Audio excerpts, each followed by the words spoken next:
listening to Voices of IFES, where we speak with people from around the IFES Fellowship about all things student ministry. Hi, and welcome to Voices of IFES. So today I am joined by someone in Ireland, and he's the General Secretary of the movement. And so it's Chris McBurney. Hi, Chris. Hello. It's great to be with you. Yeah. So who are you? Yeah. So as you said, I'm Chris. I am the GenSec director of Christian Unions Ireland. I live in Ireland. I grew up here, and I live in a small little town village called Cumber, about 25 minutes outside Belfast. So the capital of Northern Ireland, and I live with my wife of 9 years, Katie, and our two little girls who are 4 and 6, and they are Ava and Orla. So life is less calm than it could be. It's a little bit raucous at points, but it's good. What is Ireland and Northern Ireland? Because some people don't really know, and we want a full context, and then how does UI work with those two countries? Yeah, well, that's a really good question. And something I think there's a lot of confusion about, probably not just in the broader world and IFES context, but also even inside of Ireland. But yes, we are the island of Ireland. And so we are two countries on the island. So there's Northern Ireland that is connected to the rest of the UK, so England, Scotland, Wales, and then the Republic of Ireland, which is a separate country in and of itself. So that means that we have two currencies. So we have sterling in the north and we have the euro in the south. The north isn't part of the European Union. The south is. And so it makes it wonderfully complicated. And to make it even more complicated, instead of having two movements, we have one movement in Christian Unions Ireland. And the real aim of that is that while we're working across two different countries, a long time ago, they felt it'd be best to unify our efforts across both north and south and really look at reaching the island. And it is one movement for missiological purposes. So that happened, I think, in 1997. Having been previously supported by UCCF and UCCF sending people over, then we became our own movement on the island of Ireland. So, yeah. So what does CUI mean? Yeah, so CUI stands for Christian Unions Ireland. And it's really because we are a gathering of Christian unions across the universities on the island. And part of that is just really, we are what it says on the tin, Christian unions on the island. And yeah, trying to keep it as simple as possible, really. So how do you guys work together with those two countries, and how many staff do you have? Yeah, it looks incredibly different. So about 80% of our students would be in Northern Ireland. But you're probably talking about maybe 60 to 70% of our staff would be in the Republic of Ireland. And part of that's very intentional. So we have large Christian groups that gather in Northern Ireland and across the north, really looking at a Christianized context. A lot of people would be culturally Christian in Northern Ireland. But in the Republic of Ireland, it would be a much more secular environment. There would be far fewer people in church. So some statistics will draw out that Northern Ireland per person is probably the most reached English-speaking country in the world. And the Republic of Ireland is deemed as probably the least reached English-speaking country in the world. And what that really means for us then as a movement is that we would have the majority of our staff very intentionally across the Republic of Ireland, looking to try and reach the very corners of the island. So we've got two staff in both Belfast and Dublin, and then we've got staff in across the north coast, and then we have one in Cork and in Limerick and in Galway, and then we've got various other staff that will be part-time or sort of helping us support and making resources or things like that. And so We've evolved quite a lot as a movement as we look to do this. In the past, even when CUI became independent, there was very few people on staff, and even about 10 years ago, we only had about 7. Whereas at our latest team day there, we had about 23 people on our staff team there in various capacities, whether they're doing international ministry or student ministry, or they're interning and things like that. So yeah, it's we've evolved quite quickly, but that's only really down to the faithful work through generations of people investing on this island and investing in students and being willing to go to the different corners of the island in an effort to bring the gospel there. So yeah. And so how did you get involved with CUI? Yeah, it's a good question. Can I go back a little bit first? Is that allowed? Go for it. Yeah, go for it. Great.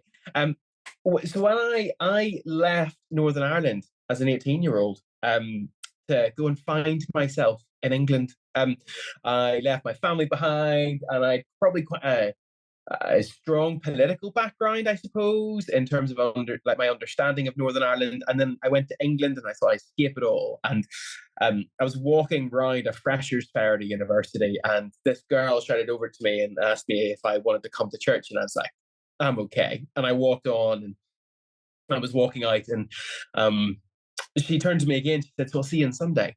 And I was like, I need to explain to her that I will not be at church on Sunday. And as we dug into a conversation, it became clear she didn't know that I was Northern Irish in the way that I felt I was. And I was like, look, I know more about religion and politics, and it's messy, and I want nothing to do with it.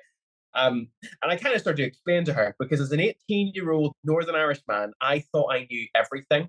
And she kind of just looked at me at one point. She just went, I don't think you know Jesus. And it really struck me. And I was like, oh, well, that was harsh.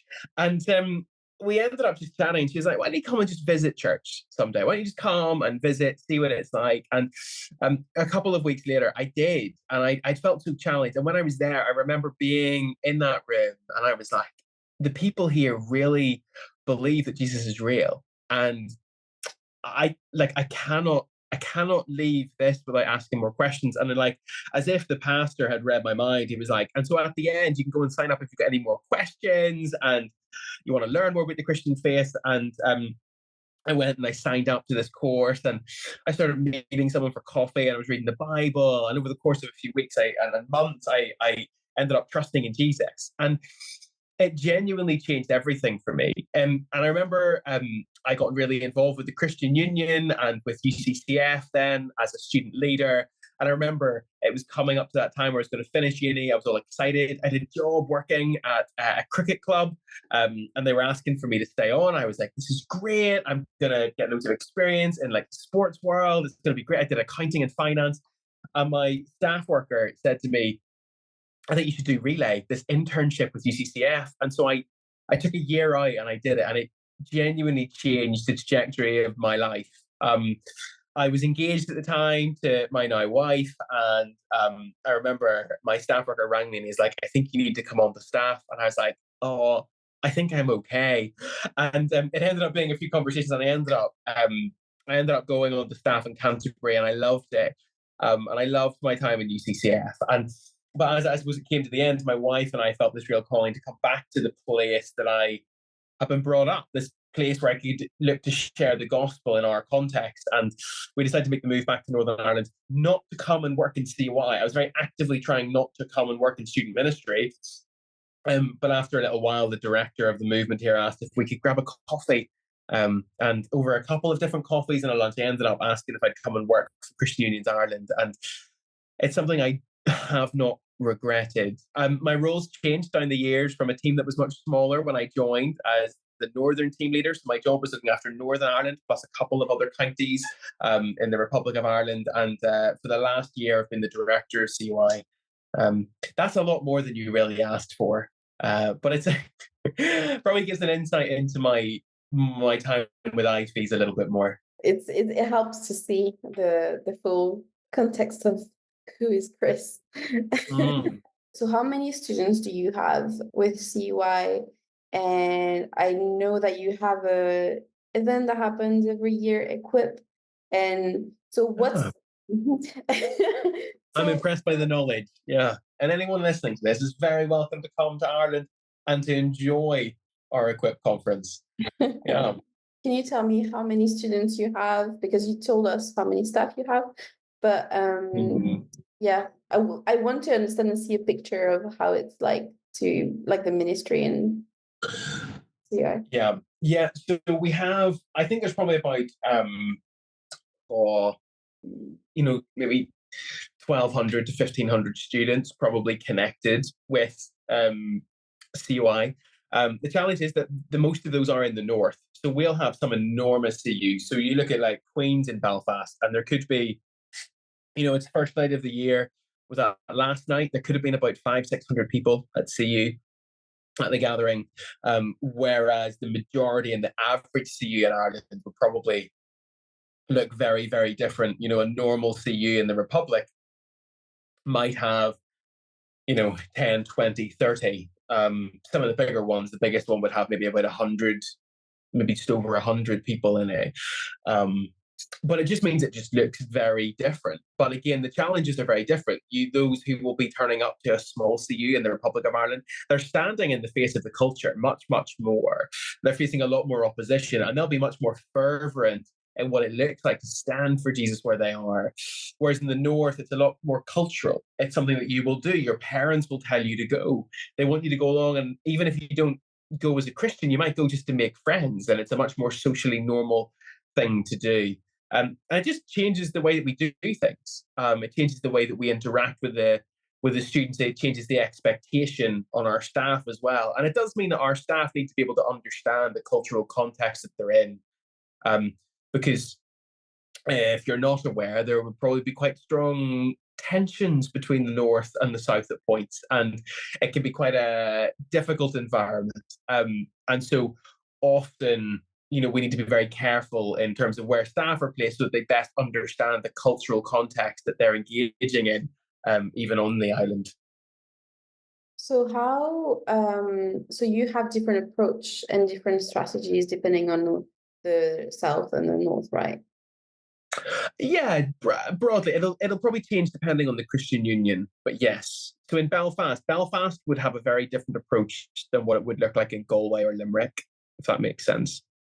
And so for your event that happens every year, Equip, so how do you are able to talk to everyone, because its context is so different, Yeah, it's a really good question. I think our primary goal of Equip, so our student conference, is to fuel and fire students for a year of CU mission. That's not different depending where they are on the island.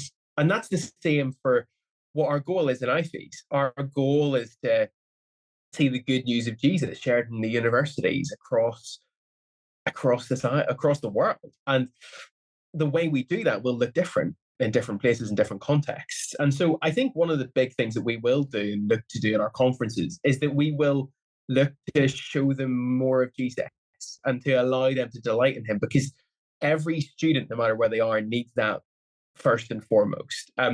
Nobody's going to go into. I was the most fervent evangelist just after I become a Christian. I hadn't read all the right books, I hadn't done the right courses, but I was so excited about telling Jesus and sharing Jesus with my friends that I couldn't help but go and do that. And so that's what we're really passionate about with something like Equip. We want to be able to do that.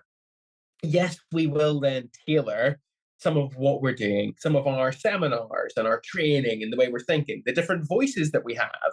They become really, really important for us as we look to navigate those different contexts. And I think one of the great joys of being able to do something like Equip is that while people are in different contexts culturally, we see their voices coming together. We get to see them to celebrate what ministry looks like in Belfast and in Cork.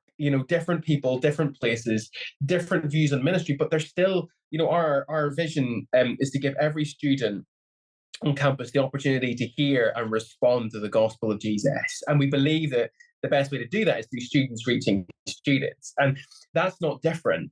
And the joy of being able to see those students coming together to worship together, to delight together, to pray together, to share together, it's wonderful. And I think, one of the big things for me is that we have a chance to learn from one another. It's not just that the big CUs, so some of the teach the little CUs.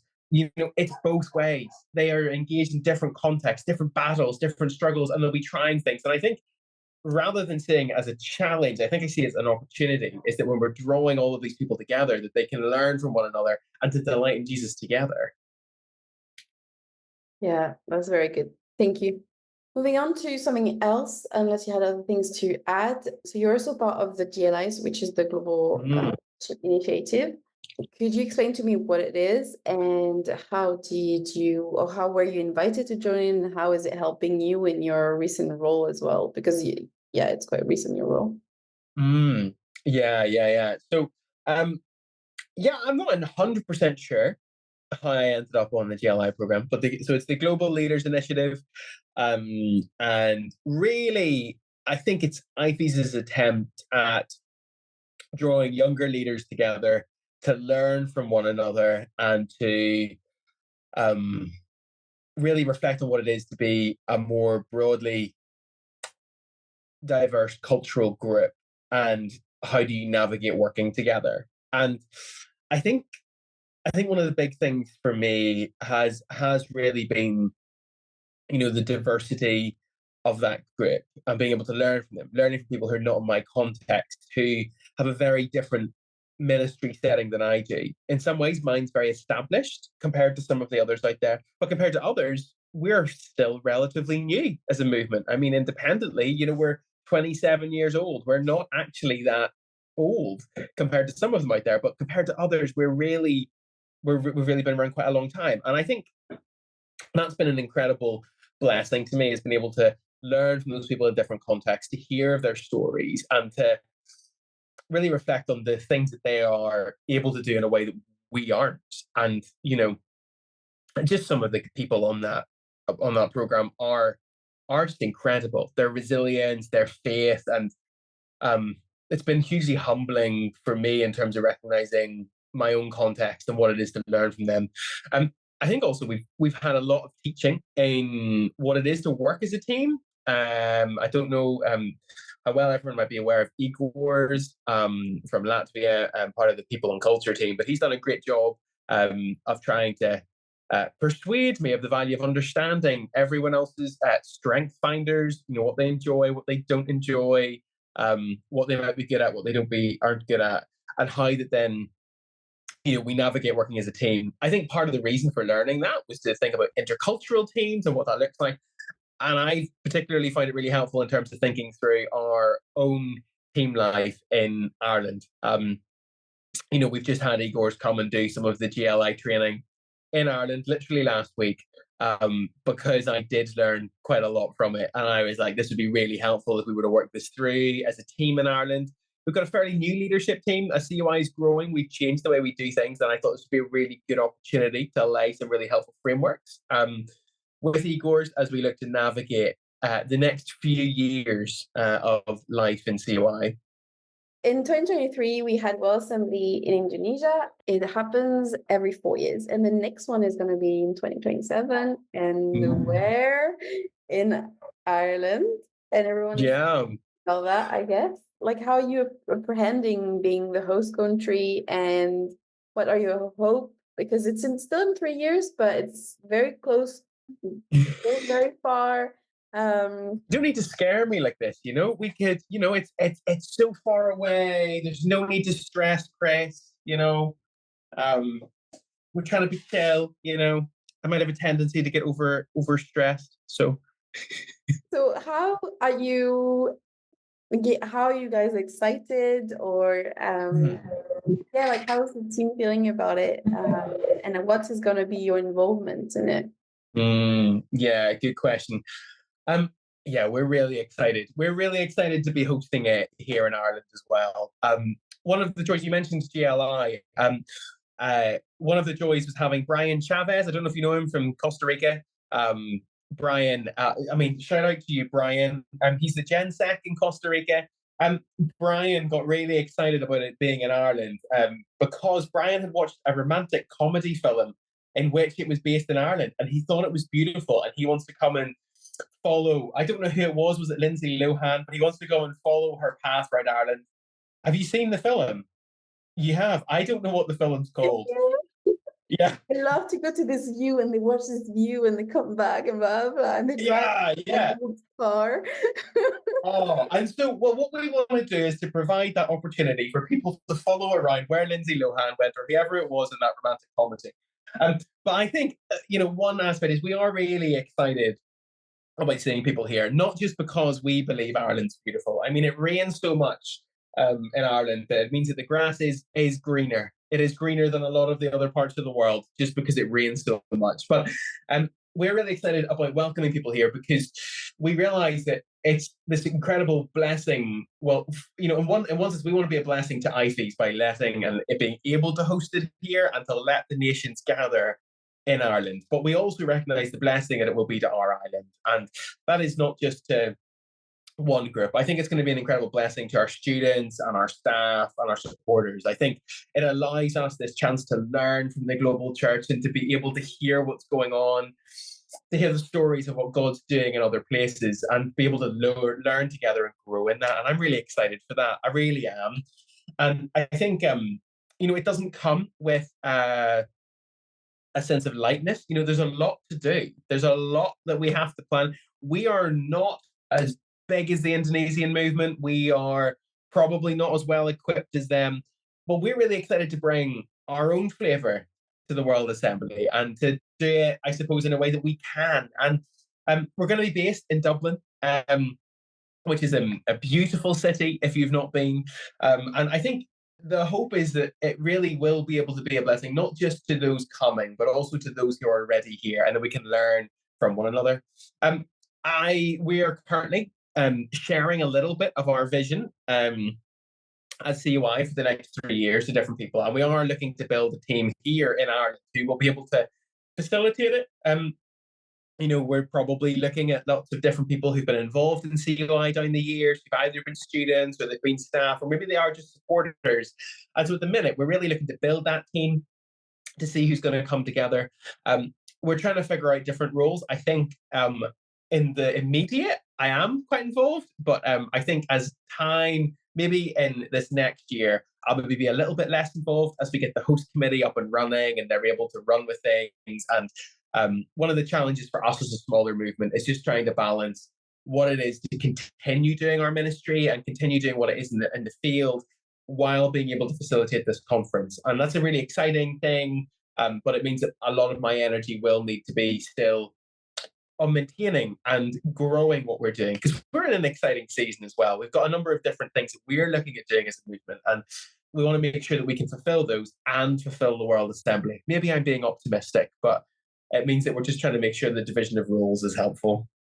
What are the things that you want to transmit or like to give to World Assembly? Yeah. So one of the joys and challenges of Ireland and being an island is that we have a number of different cultural tapestries that weave through the island, and depending where you are, will look very different. So, one of the questions that we're wrestling with is, what does it look like to portray Ireland? And so, and that's a challenge because we're going to be based in Dublin, so it could be very easy just to represent what Dublin looks like. But I think what we want to be able to do as best as we can, I mean, I wish we were the Indonesian movement. We're not. We are not probably as generous and exciting and joyous and friendly as them, but we would love to present some of what we believe it is to be on this island, to be Northern Irish or to be Irish, however you view yourself. And I think we want to show that a massive aspect of that is hospitality. We want to be able to present that to the people that come.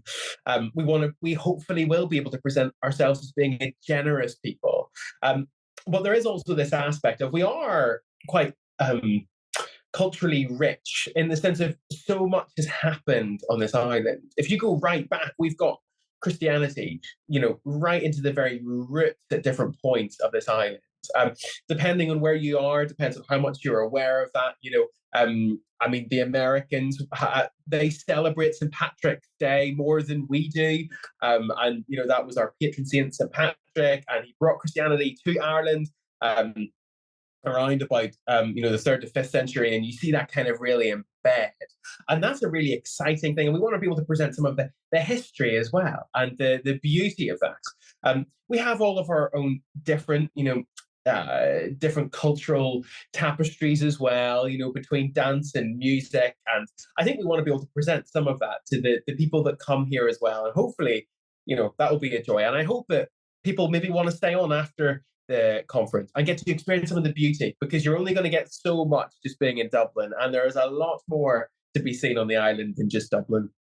Could you share with me, like, what are the things that will be happening with CUI in the next year, and what are the exciting things that are happening? Yeah. So we are at a pivotal point in our movement. So we have existed for 27 years, and really we are looking to become probably increasingly independent as a movement, trying to navigate what it is to be able to reach our Irish students as well as we can. We've been incredibly blessed by UCCF down the last many years in terms of their resources, so things like Uncover, in terms of being able to use the Relay program, and different things like that. And what we are really looking to do in this next season of CUI is to bring a lot of that in-house into our own organisation. So we just at our Equip conference, which you heard about in Guadeloupe, we launched our formation year, which is the replacement for our relay year. So that's a year for graduates to be invested in really discipleship and mission in a CU context. And we're really excited to be able to bring that in-house, to be able to train people to do that in Ireland to reach an Irish context. And so that's one of the big things. In September, we're taking in our first cohort. That'll all go out in January. And so we're really excited about that. We obviously have our regular mission that's going on, but things that we're looking to really develop and move forward with are we've just started our Irish Gospel Project. So we're really looking at creating a gospel project that helps us reach our very island, getting people into Luke's gospel, being able to meet Jesus for themselves, but also being able to do so with the questions that really relate to those here in Ireland about, the context here in the Republic of Ireland is it's a, maybe a more of a post-Catholic country. And what we're really looking to do is to then help them engage some of the questions and wrestles around spirituality that they have that you might not find over in England or in the US. And so we're really looking to help to develop some of those areas as well. And I think a big hope for us is that as we do much of this, we're really starting to then be able to build on what the Lord has been doing the last number of years. And as we look ahead to 30 years of being an independent movement, we want to celebrate that. We want to celebrate the pioneers who came to Ireland and pioneered this ministry and this movement, who fought for the gospel where they were. And so we want to celebrate that. And we're trying to navigate the different ways that we do that. We're thinking about maybe some of our history stuff and getting some of that written down and being able to celebrate with some events. And actually that culminates wonderfully because in 2027, we will be 30 years as an independent movement. And that culminates with the World Assembly. And we just think this would be a wonderful time to be able to celebrate all that the Lord has done with people who have invested in the ministry here while we're at World Assembly as well. Could you share with me some one or two testimonies that you've had from just your ministry in Ireland? Whenever you sent me through that question, the first thing that jumped to mind was when I was a young staff worker. I mean, I want to claim I'm still very young now. I want to claim I'm really young and cool and hip, and people don't know; they're just listening. They just so they could think that I'm cool. But I when I was a staff worker there, I remember meeting a student at an event.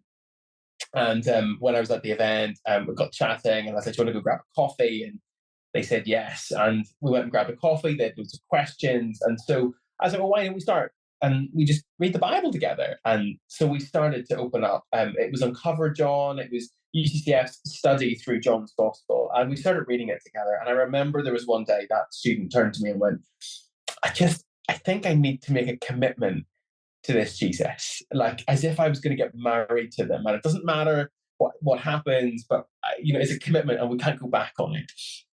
And that student was a guy called Andy Coleman.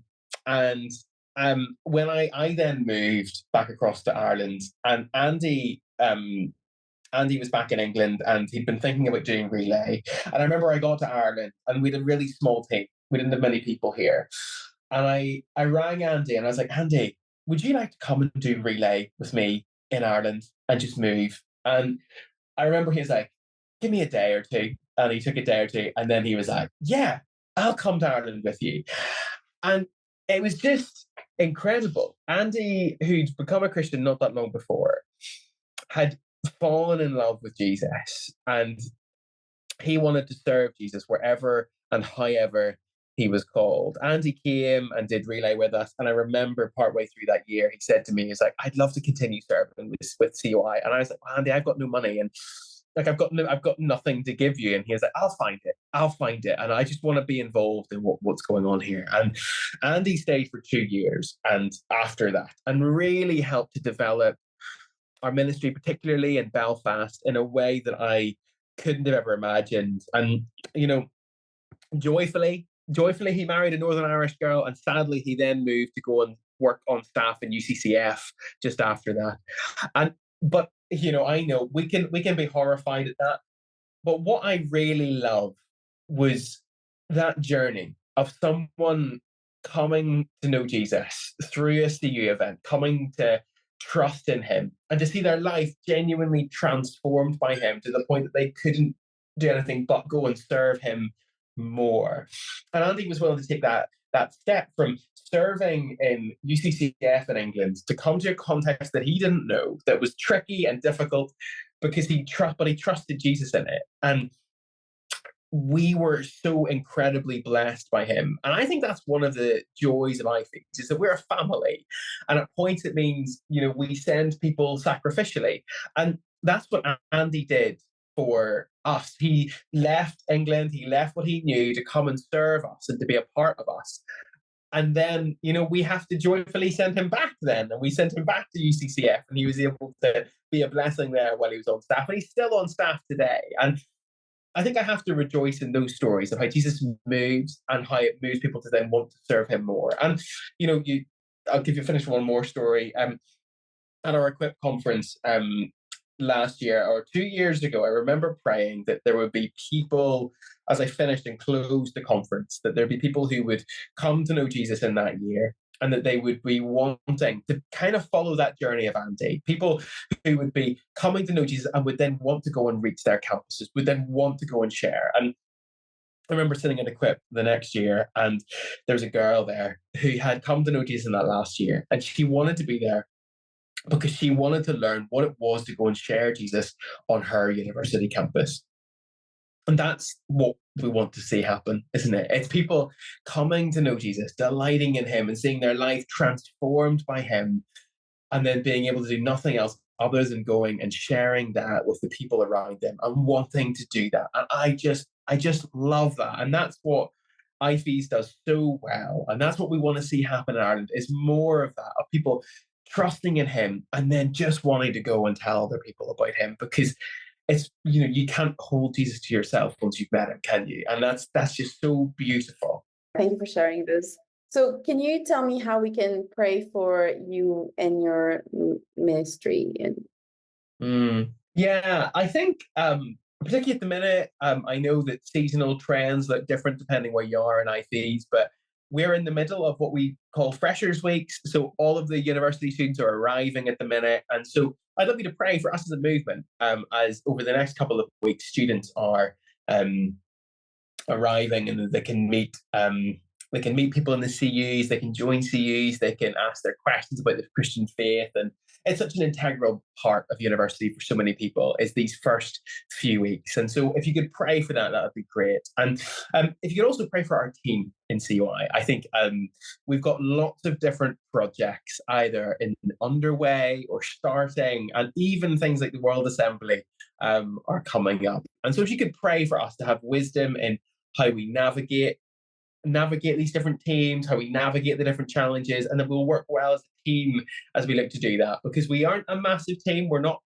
amazingly big, but we are trying really hard to serve our students as well as we possibly can. So I think those are the two big areas. Pray for our students as they engage with Freshers Weeks, and then pray for our team as we look to see some of these projects and things like World Assembly come to fruition. Well, thank you so much, Chris. I hope you guys enjoyed this. You should follow CUI on Instagram, on Facebook.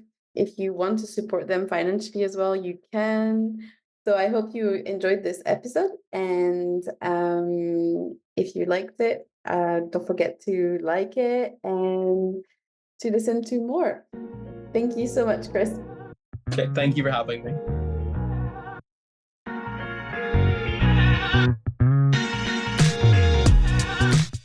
Thanks for listening to Voices of IFES.